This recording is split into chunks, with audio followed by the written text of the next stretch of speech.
রামনবমী নিয়ে উত্তাপ বাড়ছে। রামনবমীতে কিছু লোক অশান্তি করতে আসবে, কিছু রাজনৈতিক নেতা অশান্তি করতে আসবে, এমনটাই মন্তব্য দিলীপ ঘোষের। পুলিশও অশান্তিতে উস্কানি দেবে বলে মন্তব্য দিলীপ ঘোষের। সেই সঙ্গে তার হুঁশিয়ারি, এইবার একতরফা কিছু হবে না।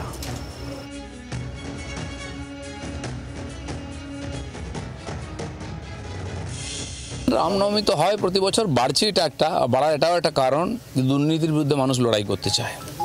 পুলিশ কি করবে জানি না। রবিবার রামনবমী আছে, হিন্দু সমাজ শোভাযাত্রা বার করবে, রাস্তায় নামবে, তারা তাদের শোভাযাত্রাকে নিয়ন্ত্রণ করবে, শান্তিপূর্ণভাবে সব জায়গায় আয়োজন হবে। পুলিশ অশান্তি করতে আসছে, ভয় দেখাচ্ছে। কিছু রাজনীতিক নেতা উস্কানিমূলক কথাবার্তা বলছেন এবং অন্য সমাজ থেকেও বারবার এরকম করা হয়েছে, ঢিল পাটকেল মারা। এটা যদি হয় তখন কিন্তু আর চুপচাপ হবে না, একতরফা হবে না। উস্কানিমূলক বক্তব্য তো উনি দেয়।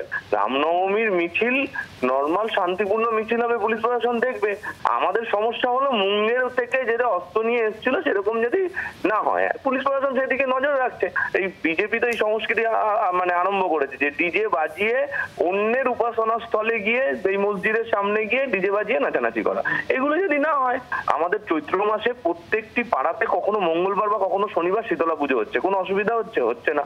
এখন দেখুন আপনি আগামীকাল অন্নপূর্ণা পুজো হবে, কোনো অসুবিধা হচ্ছে? প্রশাসন একদম জাগ্রত এবং সক্রিয় আছে।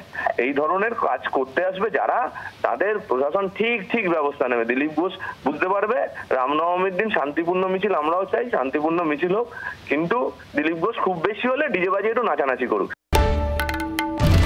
বাংলার আওয়াজ, বাঙালির আবেগ, জি 24 ঘন্টা।